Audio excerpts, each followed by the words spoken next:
Bonjour à tous et bienvenue sur Au mieux de ta forme, le podcast pour reprendre votre santé en main. Je m'appelle Lisa, je suis nutrithérapeute et ma mission est de démocratiser l'accès à la nutrition et à la santé.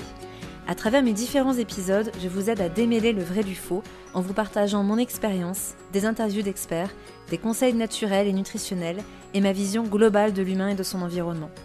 Pourquoi ? Car je pense que c'est en apprenant et en vous redonnant le pouvoir sur votre santé que vous pourrez vivre votre vie pleinement et réaliser ce pourquoi vous êtes là. Bonjour à tous, bienvenue sur cet épisode où aujourd'hui j'ai envie de vous parler de techniques manuelles. Certains d'entre vous le savent déjà, je suis réflexologue et en fait je trouve que les techniques manuelles sont extrêmement complémentaires à ce qu'on peut donner en conseil d'hygiène de vie ou en nutrition ou en phytothérapie comme on peut le faire chez un naturopathe. Tout simplement parce que parfois, on n'a pas forcément conscience de ces techniques, de l'impact qu'elles peuvent avoir, aussi bien d'un point de vue curatif que préventif. Par exemple, en réflexologie, on peut travailler bien sûr sur l'aspect détente, l'aspect stress, mais aussi sur des sinusites, sur des problèmes hormonaux, sur des migraines, sur des problèmes de nuque, sur des problèmes au niveau de l'estomac ou intestinaux. Et on ne pense pas forcément à aller voir un réflexologue pour ça. Et c'est un petit peu pareil pour l'ostéopathie. J'avais envie de vous en parler parce qu'en plus, j'ai vu mon ostéopathe pas plus tard qu'hier et j'ai une des élèves de mon académie qui est justement Émilie, qui est avec moi aujourd'hui et qui va nous parler un petit peu plus en détail d'ostéopathie et nous dire un petit peu, même beaucoup, comment l'ostéopathie peut nous être utile, comment ça fonctionne, parce que Émilie est quelqu'un de très scientifique, pragmatique, pour peut-être vous donner des clés pour mieux prendre soin de vous. Alors, coucou Émilie. Salut Lisa, Bienvenue sur mon podcast. merci à toi de m'accueillir. Alors, Émilie, est-ce que tu peux nous expliquer un peu plus ce que c'est que l'ostéopathie ? Alors, donc en fait, l'ostéopathie, c'est vraiment une méthode thérapeutique qui est manuelle. On va chercher dans tout le corps de nos patients des restrictions de mobilité et chercher à traiter ces restrictions de mobilité parce que l'ostéo, c'est vraiment un traitement qui est global. On va chercher à redonner de la mobilité pour que le corps puisse s'auto-guérir. Je te donne un exemple facile. Par exemple, la tendinite du coude, l'épicondylite, souvent, ça va être lié soit à un blocage du coude, soit à un blocage du poignet, donc assez ostéo-articulaire, mais qui va créer une inflammation tendineuse. Donc, en fait, par exemple, si on fait une infiltration, mais qu'on ne règle pas le problème blocage poignet, blocage coude, ça va forcément revenir. Donc, nous, en ostéo, on va débloquer, trouver là où ça coince, et le corps, grâce à ce déblocage, va pouvoir se guérir et cicatriser cette inflammation. Et donc, on va le chercher pour des motifs très ostéo-articulaires, mais aussi pour des motifs en viscéral, en crânien. Il faut vraiment voir que l'ostéo, c'est 3 sphères. Donc, il y a vraiment notre axe structurel, l'ostéo-articulaire, le musculaire, c'est souvent ce que les gens connaissent. Je me suis coincé le dos, je vais chez l'ostéo. Ça, C'est ça. ça commence à être ancré. On peut faire vraiment plein d'autres choses. Par exemple, sur l'axe viscéral, on va travailler sur beaucoup de choses et notamment les douleurs référées. Par exemple, quelqu'un qui va me dire j'ai mal face latérale de la cuisse, ça correspond à rien au niveau anatomique, au niveau local, mais ça peut être une douleur projetée et des douleurs référées.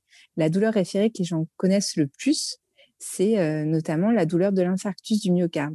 Quelqu'un qui va faire son malaise cardiaque, il va pas forcément dire j'ai mal au cœur, il va se sentir un peu oppressé, mais il va aussi surtout nous décrire cette douleur typique dans le bras gauche et éventuellement dans la mâchoire. Donc, ça, ce sont des douleurs référées. Et une douleur organique, on ne sait pas ce que c'est. On ne sait pas ce que c'est d'avoir mal au foie, mal au poumon, mal à la vésicule, mais ça va nous donner des douleurs projetées. En médecine, ils s'en servent aussi pour diagnostiquer les calculs biliaires, la vésicule. Voilà, donc ça, c'est des choses auxquelles on pense. Et puis, notre troisième axe en ostéo, c'est l'ostéopathie crânienne avec, pareil, des choses très locales. Donc, on va pouvoir travailler sur les maux de tête, les soucis ORL, mais aussi à distance parce que le crânio-sacré, c'est tout ce qui est méningé. On a nos méninges qui s'insèrent sur le crâne, qui sortent par le foramen à la base du crâne et qui vont jusqu'au sacrum s'insérer. Et du coup, ça peut nous donner des problèmes de dos et des problèmes sur tous les nerfs du corps parce que nos nerfs sont entourés de méninges. Tout simplement. Donc, toi, aujourd'hui, on se rend compte qu'il y a l'ostéopathie peut agir dans plein de domaines et plein de problèmes de santé, ou en tout cas de symptômes. En général, pourquoi est-ce qu'on te consulte ? C'est très varié. Vraiment, ce que je te disais, c'est que la plupart des gens, ils vont penser douleur. J'ai mal au cou, j'ai mal au dos, j'ai mal au lombaire, aux genoux, aux épaules. Ça, c'est vraiment ce qui revient le plus, suite aussi à des traumatismes en torse cheville, en torse genou. Et puis après, il y a les gens qui commencent à me connaître, qui commencent à connaître l'ostéopathie et qui voient qu'on fait un truc beaucoup plus large. Et aussi, voilà, nous, par exemple, on a les affiches dans la salle d'attente et les gens, mais c'est vrai, au fait, mon mari, lui, il a ça. Est-ce que vous pouvez quelque chose pour ça? Donc, les maux de tête, problèmes ORL, problèmes de mâchoire. Moi, j'ai fait mon mémoire sur le glaucome. Je pense qu'il y a plein de gens qui ne savent pas qu'on peut diminuer une tension intraoculaire grâce à l'ostéopathie. Ouais. Symptomatologie digestive, on peut avoir les brûlures d'estomac, les problèmes de transit, on peut avoir par exemple l'eczéma pour les problèmes cutanés. Je travaille aussi beaucoup en accompagnement des couples qui sont en PMA. Voilà, on peut travailler sur la fertilité. J'ai aidé encore récemment une maman à tomber enceinte. Alors, on peut dire oui, c'est le coup de bol, mais c'est un coup de bol qui se répète quand même au cabinet. Et puis, elle a vraiment senti une différence. On peut travailler sur le système urinaire. J'avais un monsieur, je pense à lui souvent, je donne son exemple, il se relevait 7 à 8 fois par nuit à cause des tensions prostatiques et sur sa vessie. On l'a traité, il se réveille plus qu'1 à 2 fois. Pour lui, c'est royal, quoi. Mais bien sûr. Donc vraiment, Est-ce que l'ostéo, il y a plein de choses auxquelles on ne pense pas. C'est ça. Et en fait, pour qu'on comprenne un petit peu mieux comment ça fonctionne, en quelque sorte, est-ce qu'il y a dans ces exemples que tu m'as donnés, un qui peut être expliqué peut-être assez simplement pour que tout le monde puisse suivre sur qu'est-ce que tu vas aller travailler? Par exemple, en quoi l'ostéopathie, comment on peut comprendre le lien qu'il y a entre l'ostéopathie et la résolution ou l'accompagnement, par exemple, d'un problème de fertilité? Sur quoi tu vas aller travailler? Ou alors, par exemple, à ce monsieur qui avait un souci justement sur l'axe urinaire, comment Alors, ça fonctionne? l'axe de la fertilité, par exemple, pour la fertilité, c'est assez facile à comprendre. En gros, on va travailler plusieurs choses, toujours en ostéo. On va aller vérifier le bassin au niveau mécanique. Si tu as un bassin qui est désaxé, qui est hyper incliné, forcément, l'utérus, les ovaires à l'intérieur, ça va être incliné aussi. Les trompes, elles vont pas être normo-axées. Et du coup, ça va jouer sur la nidification et sur le passage de l'embryon, de l'ovaire par la trompe et puis après jusque dans l'utérus. Donc, déjà, le côté très mécanique du bassin. Ensuite, on va aller travailler la position de l'utérus. Est-ce qu'il est antéversé, rétroversé, trop fléchi, latéroversé? On va travailler aussi beaucoup, je pense, aux femmes qui ont pris longtemps la pilule. En fait, on retrouve beaucoup d'adhérence entre l'intestin grêle et, et l'utérus. Donc, on appelle ça un syndrome du rez-de-chaussée. Ça donne un ventre comme un bloc de silicone. Donc, il faut vraiment qu'on libère ces adhérences-là pour favoriser la vascularisation de l'utérus. Et puis, on va aussi travailler à distance sur cette fameuse axe crânio-sacré, parce que si tu as des soucis de régularité de cycle, ça peut être aussi hormonal. Et si on travaille sur le crâne, sur nous, ce qu'on appelle la SSB, c'est notre axe central au niveau du crâne. Au niveau de l'os sphénoïde du crâne, il y a l'hypophyse qui se loge à cet endroit-là. Et si on a des tensions sur cet endroit, on va avoir des soucis hormonaux et donc une dysfonction du cycle au niveau hormonal. Donc, quelqu'un qui a des cycles irréguliers, on va d'abord aller voir ça, l'axe gonadotrope hormonal. Quelqu'un qui va faire des fausses couches ou alors qui a des cycles réguliers, mais une implantation qui ne se fait pas bien, on va aller travailler plus en local. Et l'idéal, c'est de voir les deux, parce que chez monsieur, on peut avoir des tensions au niveau de la prostate, et ça va gêner pour le liquide séminal où va baigner le spermatozoïde. Voilà, par exemple. J'espère que... Non, en fait, c'est hyper concret. Je pense que après, si vous avez des questions, n'hésitez pas. Vous savez me retrouver, que ce soit sur mon site ou alors tout simplement, évidemment, je mettrai tes coordonnées dans le descriptif du podcast s'il y a des personnes qui veulent en savoir plus aussi ou te consulter. Et sinon, sur mon compte Instagram, Lisa Salis Life, comme ça, on pourra, ou moi, je pourrais, qui sait, peut-être faire un podcast avec Émilie si vous avez des questions précises. Mais je pense que c'était très clair et ça montre à quel point la santé, elle se veut holistique. C'est-à-dire que très souvent, je dis bien manger, c'est extrêmement important. Je suis la première convaincue, mais ça ne fait pas tout. Je dis souvent que j'essaie de faire de la santé holistique une norme, tout simplement parce qu'il y a l'aspect physique, il y a qu'est-ce qu'on mange, mais aussi comment je me tiens, qu'est-ce que je pense, qu'est-ce que je ressens. Et là, on voit bien qu'on peut prendre toute la phyto qu'on veut, donc phytothérapie, remède avec des plantes, des huiles essentielles, peu importe ce qu'on prend en phyto, pour traiter un problème hormonal. On va traiter le foie, parce que évidemment, qui dit problème hormonal nous fait penser au foie. Tout Mais à si fait. à un moment donné, il y a un problème qui est mécanique, ou si en effet, comme tu dis, il y a quelque chose qui se passe au niveau de l'hypophyse, ben, vous pouvez prendre tout ce que vous voulez en phyto, il va vous manquer une pièce du puzzle. Et la santé, c'est ça, en fait, c'est vraiment cette vision du puzzle. Et selon moi, quand vous voyez qu'il y a un problème qui persiste, parce que des fois, on prend un remède, on va voir un naturo, puis ça se résout en quelques séances. Magnifique, et tant mieux. Mais par contre, quand on voit que ça continue, qu'on trouve pas la solution, c'est qu'il vous manque une pièce du puzzle. Et c'est ça, pour moi, l'impact premier de ce podcast que je fais avec Émilie, c'est vraiment cet aspect, allez, si ça ne se résout pas, c'est qu'il y a quelque chose qui dépasse peut-être votre connaissance et peut-être quelque chose dont vous n'avez pas encore conscience. Et là, par exemple, l'ostéopathie ou des techniques manuelles peuvent vous aider. Mais tu voulais ajouter quelque chose, je crois, Émilie, dis-moi. Oui, je voulais rebondir sur ce que tu dis. Moi, c'est pareil. Les gens, ils viennent me voir en ostéo et des fois, ils veulent qu'en 45 minutes, on règle leurs problèmes. Mais si il y a que ce que je fais moi et que eux, à côté, ils ont une hygiène de vie pourrie, qui mangent n'importe comment, ben, ça peut pas marcher non plus. Ça peut pas marcher. C'est exactement ça. Et D'où je la pense phase de que conseil qu'on met tout le temps en fin de consultation chez nous. ouais, ouais, ouais, voilà. En fait, comment justement ça se passe ta consultation? Parce que tu as tout un aspect. Moi, je connais bien l'ostéopathie. J'ai vu mon ostéopathe pas plus tard qu'hier. Très bien, très Et bien. c'est quelque chose que je fais beaucoup en préventif parce que il y a aussi quelque chose qu'il faut, je pense, comprendre, c'est que je le dis souvent, je pense que si vous écoutez ce podcast, vous commencez à le savoir, mais n'attendez pas d'avoir des symptômes pour consulter, parce qu'il y a énormément de déséquilibres, de nœuds, même j'ai envie de dire de nœuds dans le corps, mais aussi de nœuds énergétiques, parce qu'on n'est pas qu'un corps physique, qui se mettent en place bien en amont. Et c'est complètement illusoire de croire que en une séance, une séance, que ce soit un naturo, un ostéo ou même un médecin, vous allez régler votre problème.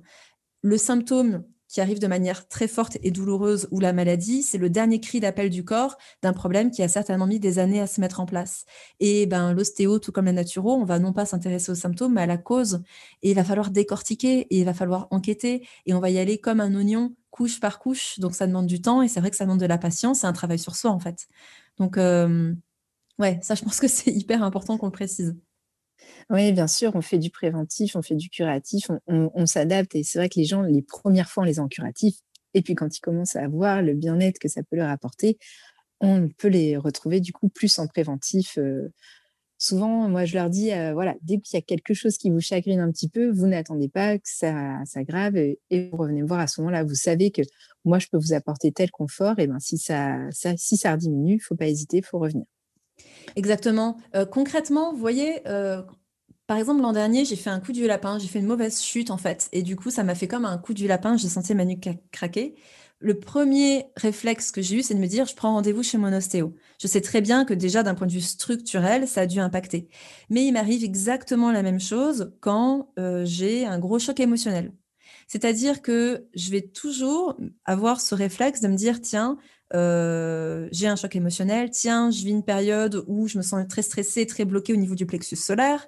Alors oui, j'ai mes outils, j'ai mes petites huiles essentielles, je me fais de l'autoréflexologie parce que je connais les points réflexes, mais en thérapie, on dit toujours qu'on est trois. Il y a le praticien, il y a moi, et il y a la relation qui se crée et ce qui se passe en fait dans l'acte thérapeutique. Et c'est pareil pour moi en tant que thérapeute, avec les personnes qui me consultent. Je pense qu'on avance toujours plus vite quand quelqu'un prend soin de nous, en fait, quand on nous accompagne.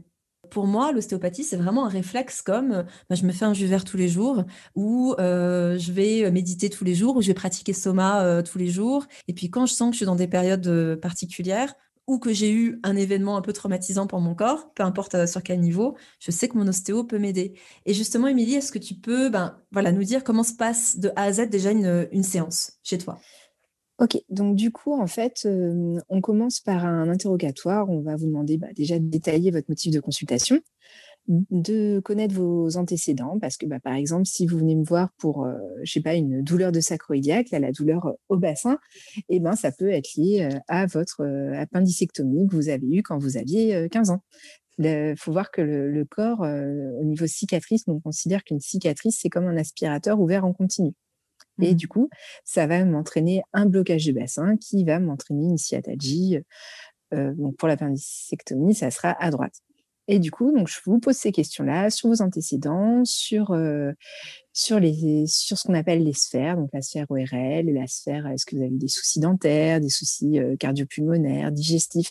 Et ça nous permet comme ça de faire le tour de la personne et de savoir déjà quels sont les points et déjà de faire des liens. Par exemple, si j'ai problème ORL et soucis digestifs, eh ben, je vais voir que le problème ORL est sûrement une face et un émonctoire par rapport à notre système digestif qui fonctionne pas mal, qui fonctionne pas Qui bien. fonctionne pas bien. Oui. Voilà, c'est ça. Ensuite, je vais regarder les gens d'abord debout. Par exemple, on va voir s'il appuie plus d'un côté ou de l'autre. C'est quelqu'un qui a mal au genou droit. Normalement, il va mettre tout son appui à gauche. Oui. Donc, ça va me permettre de définir si j'ai plutôt une chaîne montante, une chaîne descendante, un problème mixte. Et ensuite, je fais mes tests sur la table où vraiment je vais aller tester plus localement. Et le but de tout ça, en fait, c'est vraiment de trouver la dysfonction primaire, celle qui était là au tout début et qui nous a entraîné des dysfonctions secondaires par compensation. Et souvent, les gens viennent consulter pour la dysfonction secondaire et pas forcément pour la dysfonction primaire. Et vraiment, nous, le but de l'ostéo, ce serait de traiter que cette dysfonction primaire et que le corps s'autocorrige de lui-même pour le reste. Donc, en vrai, on va quand même plus localement sur la douleur. Mais voilà, le saint graal de l'ostéopathie, c'est vraiment cette dysfonction primaire et c'est elle qui nous permet de définir notre axe de traitement. Et puis ensuite, une fois que j'ai traité, je reteste et je donne les conseils et plus ou moins un autre rendez-vous si nécessaire à 15 jours. D'accord. C'est hyper important ce que tu dis parce que c'est vrai que des fois on peut se dire mais c'est bizarre, il n'a pas du tout travaillé sur la zone pour laquelle pour laquelle je consulte et ça peut être déstabilisant pour la personne qui connaît pas en fait comment fonctionne l'ostéopathie. Et il y a un autre truc aussi, je pense sur lequel Mais tu mets le c'est doigt, pour ça qu'il faut essayer d'expliquer. tout à fait. En fait, c'est ça, c'est que, et je pense que peut-être pas tous les ostéos expliquent un truc tout bête. Beaucoup de personnes vont voir un ostéo, vont pas forcément penser à dire qu'ils ont régulièrement des sinusites ou régulièrement des troubles intestinaux, alors que ça peut être une clé hors pair pour justement l'ostéopathe et comprendre. Bon, normalement, en effet, l'ostéopathe va avoir tout un questionnaire, toute une anamnèse de départ qui va lui permettre d'avoir les informations qu'il veut. Mais c'est important aussi de préciser ce genre de choses où les personnes ne font pas forcément le lien pour donner plus de clés à son ostéopathe et donc peut-être trouver la cause de la cause et régler ce pourquoi vous consultez en fait. Et selon toi, tu disais, ces 2 semaines à peu près, est-ce que on pourrait faire des séances plus rapprochées ou plus éloignées? Comment tu Alors, expliques ça? si on est vraiment en aigu, oui, la personne qui se fait son super gros lumbago, je ne vais pas le laisser attendre 15 jours pour revenir me voir. Je vais essayer de le revoir avant si je peux encore lui apporter quelque chose. Ça dépend de ce que je vais trouver sur la table. Mais sinon, en fait, on se donne toujours ce délai de 15 jours à 3 semaines par rapport à ce qu'on disait au tout début, le mécanisme d'auto-guérison du corps. Ça permet au corps de cicatriser. Si par exemple, j'ai quelqu'un qui a un gros problème postural, donc pour moi, postural, c'est-à-dire, par exemple, il va être en hypertonie d'un côté, en hypotonie de l'autre. Moi, j'essaye de faire qu'il ait un tonus musculaire de base qui soit le même partout. Et pour qu'il se réadapte par rapport à ça, ben déjà, il va avoir des bonnes courbatures pendant 2-3 jours parce que le côté hypotonique va se mettre à travailler. On va avoir une diminution des contractures du côté hypertonique. Mais ça, moi, je ne peux pas le voir au bout de 2-3 jours. Il faut laisser le temps au corps de digérer ce qu'on lui Bien a sûr. donné comme information pour pouvoir s'auto-guérir et ensuite, à 15 jours, je vois ce qui reste comme dysfonction. Ok, ok, très bien. Selon toi, est-ce que c'est pour tout le monde de l'ostéopathie? Ah oui, absolument tout le monde. Moi, je suis spécialisée en pédiatrie, donc je vois des bébés qui ne devraient même pas être encore nés. D'accord. Moi, j'ai traité les miens à la maternité, ils avaient quelques heures. Ensuite, je vais traiter tout le monde. Voilà, les enfants, les femmes enceintes, les sportifs, les personnes âgées. Souvent, les personnes âgées vont avoir peur parce que ils se disent ah c'est pas pour moi, ça va craquer, je vais être cassée. Mais non, enfin voilà. En ostéopathie, on connaît très bien nos contre-indications, on sait ce qu'on n'a pas le droit de faire, donc on va pas aller manipuler très fort quelqu'un qui aurait de l'ostéoporose. Donc voilà, on sait ce Bien que c'est. sûr. Et puis, ben, le craquement n'est pas non plus un critère de réussite. Il ne faut pas en avoir peur. Il y a des ostéos qui l'utilisent, d'autres qui ne l'utilisent pas. Ça, chacun a sa mallette à outils, chacun fait ses techniques. Moi, je l'utilise très facilement chez les personnes où il n'y a pas de contre-indication. Mais c'est vrai que chez la petite mamie de 90 ans, pleine d'arthrite et d'ostéoporose, je ne vais pas utiliser ça, c'est sûr. Et puis après, je conseille aussi l'ostéopathie en entretien sur tout ce qui est maladie chronique. fibromyalgie, polyarthrite, spondylarthrite. C'est des Mhm. gens qui ont déjà plein de douleurs à cause de leur pathologie. Tout Bah, à s'ils fait. peuvent éviter de s'en rajouter par des petits blocages que toi et moi, on va bien supporter parce qu'on est en bonne forme, et ben ces gens-là, c'est encore du plus, c'est encore de la nociception. Donc, on essaye vraiment de les voir de façon régulière. Très bien. Et tu pourrais nous expliquer aussi, je sais que les ostéos travaillent sur les fascias. Tu pourrais nous expliquer un peu ce que c'est que les fascias et comment vous travaillez dessus? Alors, le fascia, en fait, c'est un concept et c'est de l'anatomie. En gros, notre corps, c'est toute une continuité. C'est pas l'os à côté du muscle, à côté du tendon, à côté du ligament, c'est tout un ensemble et tout se relie. Et en fait, quand on travaille en fascia, on essaye de trouver le point de fixité. Toujours en ostéo, on cherche la restriction de mobilité, mais en fascia, c'est pareil. S'il y a un point qui bouge pas bien, eh ben, on va aller sur ce point-là et puis on va essayer de le dérouler. C'est-à-dire, en fait, en ostéo, on a la technique c'est comme la fermeture éclair. Vous avez 2 façons de la débloquer. Soit on Mhm. essaye de tirer comme un fou dans le bon sens jusqu'à ce que ça débloque. Donc ça va être les techniques qui craquent et les techniques appelées directes. Et on a aussi la technique indirecte qui est de repartir dans le bon sens de la fermeture éclair. Elle veut bien aller vers le bas, je la ramène vers le bas pour essayer ensuite de la remonter. Donc ça, c'est Mhm. la technique indirecte. Et en fascia, eh ben, on fait plutôt de la technique indirecte. On suit le mouvement du corps, on voit où ça vient nous emmener, puis au bout d'un moment, ça lâche. Par exemple, c'est ce qu'on fait beaucoup, en tout cas moi dans ma pratique, ce que je fais beaucoup, notamment au niveau du médiastin et du diaphragme, tous les endroits en fait où on va avoir beaucoup d'émotionnel. Par exemple, si tu poses tes mains sur le thorax, tu t'appuies un petit peu, tu essayes de voir est-ce que ça va bien à gauche, est-ce que ça va bien à droite, en haut, en bas, en rotation. Et en fait, on s'aperçoit qu'il y a un mouvement qui est préférentiel à chaque fois. J'essaie d'empiler tous les mouvements dans la facilité. Ça va plus à droite, plus en bas, plus en rotation. Mm. Je libère un petit peu et j'attends de voir ce qui se passe. On relâche. Et puis, au bout d'une minute ou deux, en fait, le corps, il gagne un peu dans ces paramètres-là. Et puis, une fois qu'on repart sur notre position neutre et qu'on reteste, et ben là, on a gagné dans le sens, ce que je disais tout à l'heure, indirect, c'est-à-dire ça voulait pas aller à gauche, moi je suis allée à droite là où ça voulait bien, et le corps il s'est dit ah ben tiens on m'étire un peu trop à droite, donc je vais refaire l'équilibre en me remettant à gauche. Mm. Voilà le D'accord. principe du déroulement de fascia. Je sais pas si c'est clair et c'est un peu moins cartésien que tout le reste, mais c'est vraiment quelque chose qu'on a un ressenti dans nos mains et moi, on me l'avait toujours décrit, je l'ai fait sur des patients, ça entraîne des réactions émotionnelles un peu bizarres, des gens qui vont se mettre à pleurer tout d'un coup, à rire tout Tout à d'un coup. fait. Et moi, je l'avais jamais ressenti jusqu'au jour où mon mari me l'a fait suite à un passage. J'avais des douleurs dorsales et j'avais mon petit chou qui s'était fait hospitaliser en néonat. Et voilà, quelques semaines après, des grosses douleurs thoraciques, je comprenais pas, j'étais pas bien et je sentais que ça bloquait là. Donc je lui ai dit, bah, essaye de me faire un déroulement. Il est kiné-ostéo Mm. aussi, mon mari. Et vraiment, j'ai senti j'avais pas forcément fait le lien avec ça, mais je me suis vraiment sentie dans cette pièce, en néonate avec les infirmières au le moment très précis et Ouais. vraiment ces émotions, elles se figent en nous et depuis que je l'ai vécu, ben, j'arrive encore mieux à le faire, sur mes patients. Bien sûr. Moi, c'est marrant parce que j'ai toujours, je sais plus où est-ce que je pense, si c'est dans mes formations, dans des lectures que j'ai pu avoir, mais cette image du fascia, qui est cette enveloppe qui protège nos organes vitaux, qui est vraiment comme une couche protectrice, qui va aussi absorber le choc émotionnel. C'est-à-dire que Tout à pour fait. permettre un bon fonctionnement de l'organe vital, ça va absorber le choc émotionnel, mais du coup, ce choc, il est là, en fait. Il est dans Mmh. ces fascias. Et c'est ce qui fait que quand on va travailler les fascias, c'est extrêmement libérateur. Et là où je l'ai plus ressenti, c'est en yin yoga, parce que le yin yoga, c'est des étirements extrêmement longs. On va avoir des positions très spécifiques où on va étirer les fascias parce qu'on va tenir les poses pendant 5 minutes. Et au bout d'un moment, donc on étire le muscle, mais à un moment donné, à travers la position, on va atteindre cet aspect fascia et c'est extrêmement libérateur. Moi, je l'avais vécu suite à un accident de voiture où je savais que j'avais emmagasiné émotionnellement des choses assez fortes.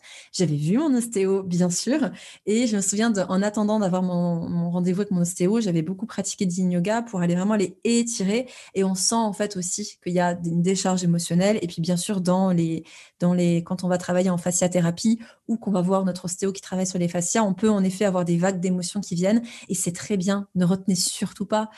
Tout ce qui ne s'exprime pas s'imprime quelque part dans le corps, donc il faut lâcher. Et en ça, je trouve que c'est assez c'est magique quoi, comme technique pour aller libérer des Oui et choses. puis on peut relâcher des choses qui datent, de votre Bien enfance. sûr. Enfin, c'est Tout à fait. et les gens, ils arrivent pas enfin, ils ont vraiment ce questionnement de dire: «Mais comment elle peut sentir ça? C'est hyper ancien. Comment on peut travailler sur, voilà, quelque chose que j'ai vécu il y a si longtemps, maintenant votre corps, il a gardé ça». Mm. Et ça Ça va reste en expliquer mémoire. des répercussions qu'on va avoir bien plus tard. Exactement, exactement. Et des fois, on n'a pas forcément la vision. Des fois, on a juste des larmes qui montent, quelque chose qui sort, et puis c'est pas grave. On n'est pas obligé de mettre une étiquette dessus. Il faut juste laisser le corps sortir ce qu'il a à sortir. C'est très sain dans tous les cas. Voilà, et toujours bon signe. Toujours bon signe. Pour terminer ce podcast, est-ce qu'on pourrait faire un petit focus sur l'aspect viscéral? Parce que c'est vrai que j'ai beaucoup de Oui, bien personnes sûr. qui me... C'est vrai que voilà, moi je suis plus spécialisée aussi en santé digestive. Je sais que l'ostéopathie aide beaucoup. Je renvoie souvent vers des ostéos. Tu pourrais nous en dire un peu plus? Oui, alors, donc, du coup, en ostéopathie viscérale, quand on va traiter un organe, donc soit la personne vient me consulter pour tout à fait autre chose, qu'on disait tout à l'heure, par exemple, l'asiatique droite qui va être pour moi souvent le système digestif à droite, Mm. ou alors c'est quelqu'un qui a conscience qu'en ostéo, on peut travailler sur ça et qui vient me voir directement pour ses soucis digestifs. Quoi qu'il en soit, on va, pour traiter un organe, chercher à travailler sa mobilité. L'organe, en fait, il est attaché à certains endroits. Par exemple, pour la constipation, traiter le côlon sigmoïde qui est attaché par 2 racines sur notre bassin. Donc, on va tirer dans les 2 sens pour que le côlon sigmoïde puisse bien bouger. Donc, on va travailler donc sur la mobilité. Par exemple, pour l'intestin grêle, c'est plein de petites anses qui font plein de zigzags et c'est très important pour que ça fonctionne bien, pour que la structure soit mobile. La structure va agir sur la fonction. Donc, du coup, la mobilité est importante. On va agir à distance aussi sur la vascularisation. On sait que pour tel organe, le vaisseau nourricier ou la veine qui va drainer, sortent à tel étage de la colonne vertébrale et donc j'irai libérer cet étage-là. Pareil, on va travailler sur l'innervation, sur la balance neurovégétative. Tous nos organes, en fait, sont innervés par du parasympathique et de l'orthosympathique. L'orthosympathique, c'est il y a un lion qui arrive, il faut que je me défende, donc je vais faire monter mon cœur, je vais faire monter mes muscles, et Donc je tu vais parles du pouvoir système nerveux. Je reprécise voilà, juste, c'est le système nerveux voilà, orthosympathique. Ouais. tout à fait. Le système nerveux orthosympathique, ça va nous préparer soit à nous défendre, soit à fuir. Et de l'autre côté, le système parasympathique, qui lui va être stimulateur au niveau viscéral principalement, je me sens bien, je me repose, je digère, je me reproduis. Et du coup, on a cette balance qui est hyper importante. Et souvent, en digestion, quand ça marche pas bien, c'est qu'on a notre orthosympathique qui est trop présent et notre parasympathique pas assez présent. Tout à Donc, fait. le parasympathique, quand on en fait du digestif, on en fait. Et puis l'orthosympathique, on le fait souvent en fin de séance. C'est de la petite manip pour restimuler le nerf. Donc, du coup, quand je travaille en viscéral, je vais d'abord regarder à la base du crâne la sortie du nerf vague. Vous savez, c'est celui qui fait tout ce qui est malaise vagal. Et ce nerf vague, lui, il est hyper important pour le fonctionnement digestif. Donc, d'abord, je travaille lui à distance. Je vais travailler à distance les cervicales parce qu'il y a le nerf qui sort pour le diaphragme. Ensuite, je vais voir ce fameux diaphragme. Le diaphragme est très important en ostéopathie viscérale parce qu'il va permettre en fait d'aimanter. Il y a une aimantation diaphragmatique, aimanter tous les organes vers le haut pour éviter les ptoses, donc ptose du foie, ptose gastrique notamment. Et aussi, notre diaphragme, il a besoin de bien fonctionner parce qu'il fait un mouvement de piston. À chaque fois qu'on respire, on va avoir un massage de notre système digestif, donc qui est très important, notamment pour le transit, pour tout ce qui est constipation aussi. Et souvent, chez les gens stressés, on va avoir un diaphragme très haut qui est bloqué, coupole haute. Et donc, c'est la première des choses à libérer. Et une fois qu'on a libéré ça, déjà, on va avoir un bien meilleur fonctionnement du système digestif. Et après, on va faire un focus, si ça t'intéresse, si tu veux, organe par organe. Ouais, Donc, volontiers. On peut prendre quelques exemples. ouais, donc, par exemple, sur l'estomac, on peut traiter tout ce qui est reflux, tout ce qui est hernie hiatale, œsophagite, éructation, ballonnement. Pour ça, en fait, on a des techniques pour détendre les sphincters. Donc, les sphincters, c'est ce qui, comme le sphincter anal ou le sphincter Ces petits muscles qui pour s'ouvrent et se uriner, voilà, referment. Voilà. qui muscle. Et donc, ça va favoriser donc, la digestion, de détendre les sphincters. Et puis après, de travailler sur l'organe. Par exemple, sur une hernie hiatale. L'hernie hiatale, c'est un bout d'estomac qui est ressorti au-dessus du diaphragme, donc côté poumon. Et donc, on va avoir avec nos petites mains une action pour aller l'étirer vers le bas et essayer de ramener cet estomac au bon endroit, donc sous le diaphragme. Ouais. J'ai une patiente, notamment, Elle a un souci d'hernie hiatale qui lui entraîne beaucoup de reflux. Cette patiente-là, on l'avait très bien soulagée. Il avait fallu 2 séances et puis elle a fait une chute sur les fesses et c'était remonté. Donc elle est revenue me voir. Et j'ai pareil, un patient qui fait du kite et à chaque fois qu'il va kiter et qu'il se prend une grosse gamelle, et on revoit son estomac. Ouais, dit comme ça, c'est fou parce qu'en fait, on se rend pas compte presque de la simplicité de la chose en fait et du bien qu'on peut se faire avec des techniques comme ça. L'ostéopathie, c'est pas de la magie, c'est très mécanique, c'est très anatomique et voilà. Et puis l'estomac, on parlait des douleurs projetées, c'est typiquement la personne qui arrive, j'ai mal dans le dos, à peu près au niveau de l'omoplate à gauche, c'est plutôt quand je me repose, c'est plutôt la nuit. Donc si c'est une douleur mécanique, si c'est un blocage, les gens ils vont me dire j'ai plutôt mal quand je bouge, quand je bricole, quand je travaille, mais pas au repos. La douleur viscérale, c'est vraiment la douleur projetée viscérale, c'est la douleur au repos. On ne sait pas comment la soulager, on ne trouve pas de solution. La médecine tradie vont essayer de faire de l'imagerie médicale, il n'y a jamais rien. Et voilà, il faut penser douleur projetée. Exactement. Je pense que ça termine très bien ce podcast parce que dans tous les cas, on a pu vraiment voir l'aspect très holistique en fait de la technique et l'aspect où le symptôme crie quelque part, mais peut-être que la cause est ailleurs et en ça, le thérapeute ostéopathe peut faire les liens de cause à effet et vous aider. Et moi, je vous invite toujours, et je pense que j'ai pas un seul de mes patients à qui j'ai pas dit. Ok, on a fait nutrition, on a fait hygiène de vie, mais ça peut être intéressant d'aller voir un kinésio. Alors, il faut savoir aussi que le kinésiologue va beaucoup vous aider dans l'aspect émotionnel, mettre du sens sur les choses, mais aussi questionner le corps à travers le test musculaire de est-ce que mon souci est structurel? Donc, en ça aussi, l'ostéopathie pourrait aider. Est-ce que c'est quelque chose de mécanique? Est-ce que c'est plutôt environnemental? Est-ce que c'est émotionnel? Est-ce que c'est mon alimentation, par exemple? Et déjà, ça permet aussi de se dire, tiens, peut-être que j'ai un souci hormonal, ou tiens, peut-être que j'ai une douleur à l'omoplate, mais c'est pas l'omoplate, ça vient d'ailleurs.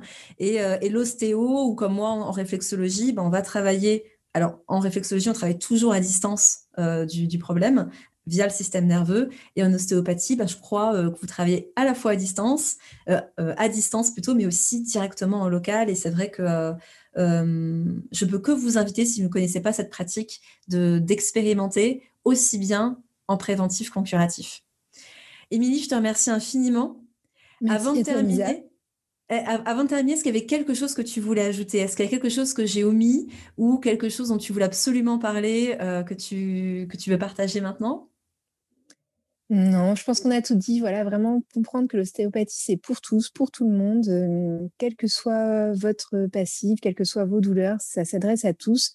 C'est important, je pense, pour moi, d'aller faire un bilan si vous n'en avez jamais fait, parce qu'on peut ensemble vous faire découvrir des choses. C'est important de faire un entretien si vous avez la moindre douleur qui apparaît, mais vraiment ne pas penser à nous que pour ces douleurs ostéo-articulaires, pensez à nous pour votre hygiène de vie globale. Et pour voilà, tout ce qu'on a vu. Et pour terminer aussi, ce que j'ajouterais, c'est l'aspect, voilà, je pense que d'aller voir un ostéo une fois dans l'année, c'est vraiment pas du luxe. C'est-à-dire, même si vous pensez que vous allez très bien, que tout va bien, personnellement, c'est quelque chose que je recommande, ou parfois quand les personnes sont pas très friandes ou n'ont pas trop les moyens autres, au moins une fois dans l'année de faire un petit check-up. C'est un peu comme l'acupuncteur qu'on peut aller voir à chaque changement de saison pour se rééquilibrer d'un point de vue énergétique. L'ostéopathe, c'est aussi ce que je recommande. Je sais pas si toi, en général, tu recommandes des visites plus régulières ou pas. Non. Après, ce bilan annuel, oui, pourquoi pas. Après, moi, ce que je veux, c'est surtout que les patients, enfin, les gens qui me consultent soient attentifs. C'est-à-dire, si tout va bien à la date d'anniversaire, on n'est pas obligé de se voir, mais par contre, dès qu'il y a un petit quelque chose, on se dit, ça y est, là, c'est le moment d'aller voir. Ouais, de ne pas perdre trop de temps non plus. Ouais. Super. Ok, merci beaucoup, Émilie. On n'attend pas que ça vire au gros limbago. Voilà, voilà, on prévient plutôt que soigner. Merci Émilie, merci infiniment. Évidemment, je mettrai tes coordonnées pour toutes les personnes qui veulent peut-être... Tu es dans quelle région d'ailleurs? Je suis en Normandie.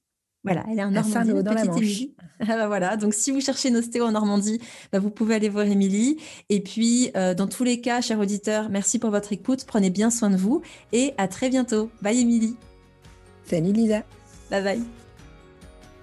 J'espère que cet épisode vous a plu. Si oui et si mon podcast vous permet d'opérer des changements pour votre santé, je compte sur vous pour le noter avec 5 étoiles sur Apple Podcast et pour le diffuser auprès de vos proches, car c'est la meilleure manière de soutenir mon travail.